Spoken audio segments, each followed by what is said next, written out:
आत्मघातकी कोण असतात ह्याचं उत्तर देवाने 2 ओव्यांमध्ये दिलेलं आहे.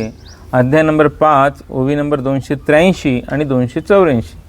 देव म्हणतात, सज्ञानी स्वतः तरती, सज्ञानी स्वतः तरती, अज्ञानी सज्ञाना शरण येती, अज्ञानी सज्ञाना शरण येती, तेने त्यासी कैवल्य प्राप्ती, तेने त्यासी कैवल्य प्राप्ती, त्यांच्या वचनोक्ती विश्वासे. त्यांच्या वचनोक्ती विश्वासे. अर्थ लक्षात घ्या. देव म्हणतात की जे ज्ञानी असतात ते स्वतः तरुण जातात आणि जे अज्ञानी असतात ते ज्ञानी लोकांना शरण जातात, त्यांच्या वचनावर दृढ विश्वास ठेवतात, त्यामुळे त्यांनाही मोक्षाची प्राप्ती होते, अज्ञानी लोकांनाही मोक्षाची प्राप्ती होते असं देव या ठिकाणी सांगत आहे. आणि पुढच्या ओळीमध्ये, जे अज्ञान ना सज्ञान, जे अज्ञान ना सज्ञान, ज्यासी केवळ ज्ञानाभिमान, ज्यासी केवळ ज्ञानाभिमान, ज्यांचे विषयी लोलूप मन, ज्यांचे विषयी लोलूप मन, ते पुरुष जाण आत्मघाती. ते पुरुष जाण आत्मघाती.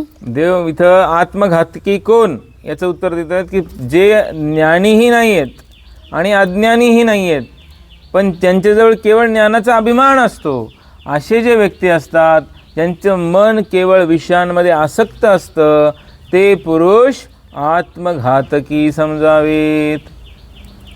आत्मा त्याचा घात करणारा म्हणजे अध्यात्माच्या वाटेवर प्रगती न करता अधोगतीला जाणारा असा व्यक्ती म्हणजे तो आत्मघातकी व्यक्ती. कशामुळं?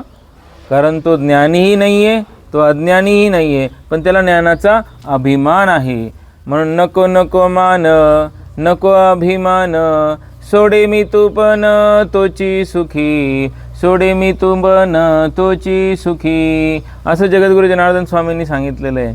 म्हणून देवाला जर अत्यंत नावडती गोष्ट काय असेल तर तो अभिमान आहे, गर्व आहे.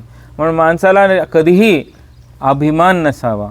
मी करता आहे, मी खूप हुशार आहे, मी ज्ञानी आहे, असा गर्व देवाला अजिबात आवडत नाही आणि तो व्यक्ती कधीही देवाजवळ पोचू शकत नाही. म्हणून एक तर पूर्ण ज्ञानी असावे किंवा अज्ञानी असावे, परंतु ज्ञानाचा अभिमान असणारे मात्र कधीही नसावे.